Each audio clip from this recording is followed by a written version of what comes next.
Hi there, fight fans. My name is Kian Lang, and I'm very happy to say that I'm today joined by Sylvester Chipfumbu, coming off the back of his massive UAE Warriors title win just a few weeks ago. Sylvester, first of all, how are we doing today?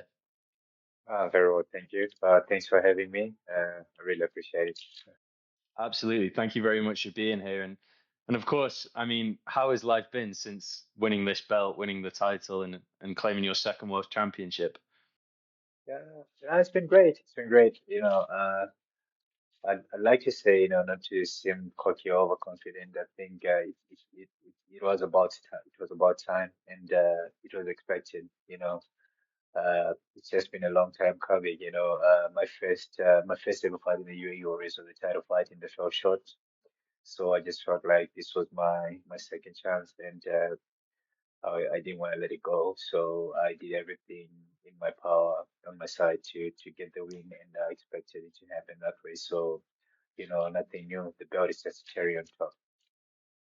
And I mean, you mentioned there that it's been a long time coming. Can you speak a bit about that journey and, everything you've come through from the EFC to, I mean, your journey started long before that, of course, but from the EFC to now, and like you mentioned, you've had some setbacks, but they've never really rocked your confidence or stopped your journey. So how good does it feel to reach this mountaintop now?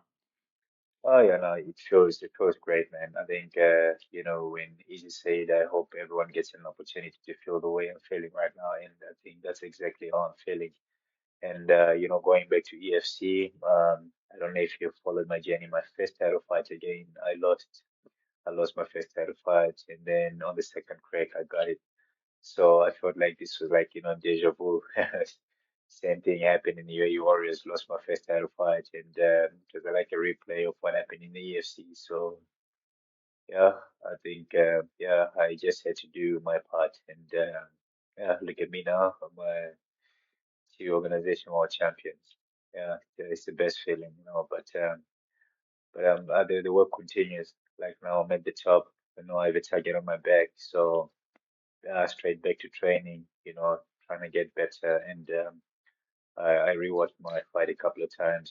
Trying to work on the things that we lacked, and trying to improve on the things that we did good.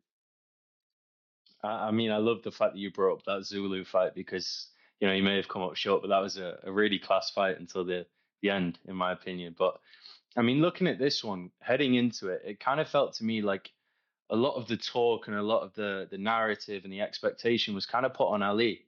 It felt like people were overlooking you, which to me was baffling. I mean, did it feel that extra special to not only win, but I mean, you dominated. It was 50-45 on all three scorecards. So with all that sort of doubt heading in from people to prove them so wrong, that must have felt good. I think it was the best feeling. I think getting the belt was good, but having I don't like proving people wrong. I like proving those who believe in me right. But this fight, I think it was the most challenging fight I've ever had mentally because of the doubts around it. I even had some of my close friends, doubting. I had rumors they didn't think I had a chance, because Ali had done it all, been in the UFC. He's a multiple champion, he's got different belts in the UAE, and he was a champion in other organizations. That's why in the fight week I said, I, that quote from Conor McGregor, I'm not here to take part. I felt like people thought I was just there to participate, and there was a script written, and I was just there to make Ali a champion, and good for me. I didn't read the script, and like I say, I went off script, and I became a champion. I think it's the best feeling, to have people doubt you, and then coming out on top. Like I said, it's not about proving people wrong, but I think it just gives me that extra confidence that I'm one of the best. When you go against a guy that everyone has been, backing, and no one giving you a chance against such a guy, and then you win 25 minutes, of complete dominance. It's the best feeling. Say if I hypothetically if I had knocked him out maybe in the first round, the second round, people would have said, nah, I got lucky, but it was 25 minutes of me dominating on the striking, on the grappling perspective. So, you know. Yeah, I left no doubt. I'm there for a reason. I'm a champion for a reason. I mean, you're exactly right with that. There's when you dominate a fight in such a way, there's no way that anyone can say anything. I think, especially heading in, he has 6 wins by submission in his career. I think a lot of people felt that that might be the route to victory for him. And you mentioned it there. The grappling exchanges were won by you every single time. I mean, did anything surprise you in there, or was it just, you were confident and you knew what you could do? To be honest, what surprised me, funny is I used to fight bantamweight, and like the other training mates, my training partners that I've had, like from bantamweight to featherweight, I'd like to say among the elite fighters that I've trained with, I've been the weakest strength-wise. So I've always thought that I cannot handle featherweights. I always doubted myself. And then when I got into the fight, and I felt stronger than Ali from the first to the last minute. And every time he tried to shoot for a takedown, I reversed him. I honestly expected. I don't want to say I expected more from him, but I didn't expect my. I obviously thought I was gonna win the fight, but I didn't expect it to be in that dominant fashion way. I won each and every exchange. I think I won each and every exchange. Besides the takedown that he executed in the last 10 seconds of the third round, I feel like I won each and every exchange. I didn't think I was gonna win it in that way, but looking back at the fight, I just feel like, when they say styles make fights, I think it was just a bad matchup for him. I shut him down completely from the first minute, and I feel like he didn't have the distance to execute his takedowns, to execute his striking. So I think I was the better man that night, and I think I came with a better game plan. That's why I came out on top.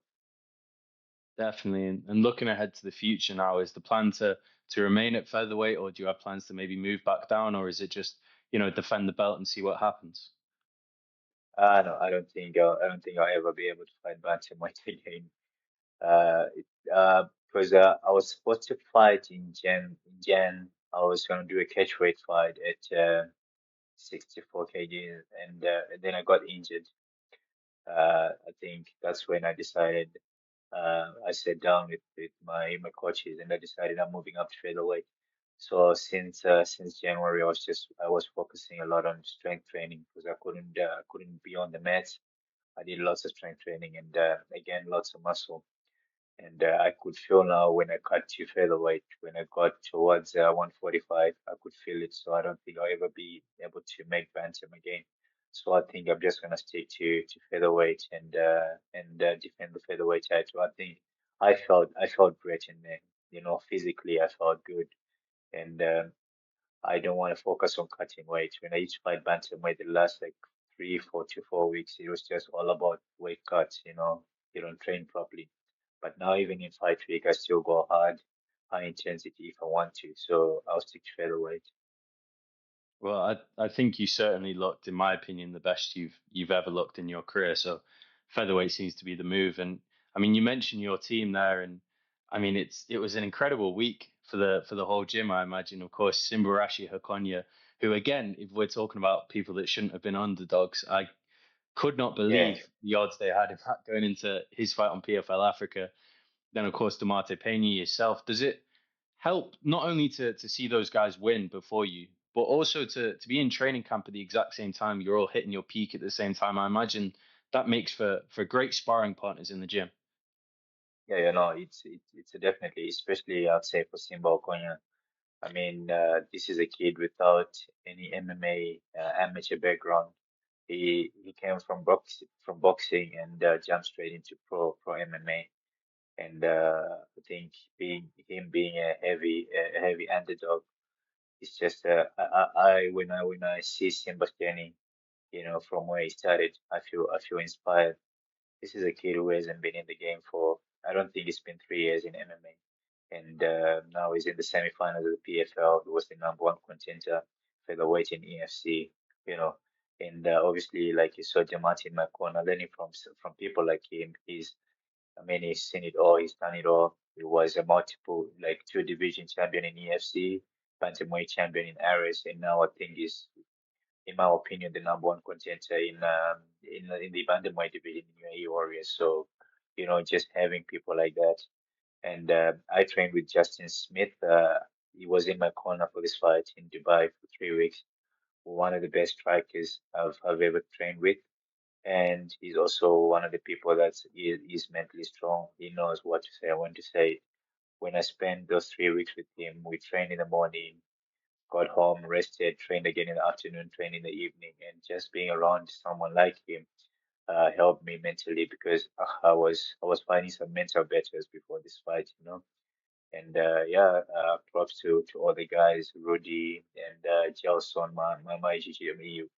And these are guys that I just met, in Dubai. The only guy that I knew was Justin, and then for quite a few years, and then I just met these guys 3 weeks, and now I felt like I've known them for a lifetime.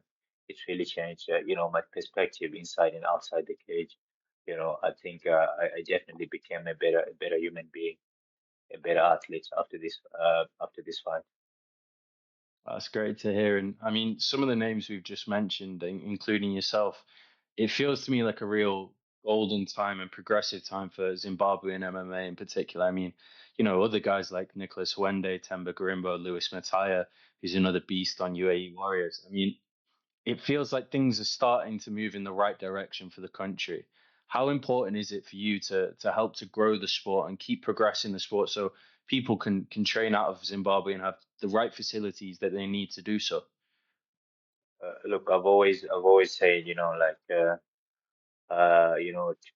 call upon the ministry. Firstly, I feel like a sport like wrestling, any combat sport, jiu-jitsu, MMA, I think it's one of those sports that should be included in the curriculum of primary schools.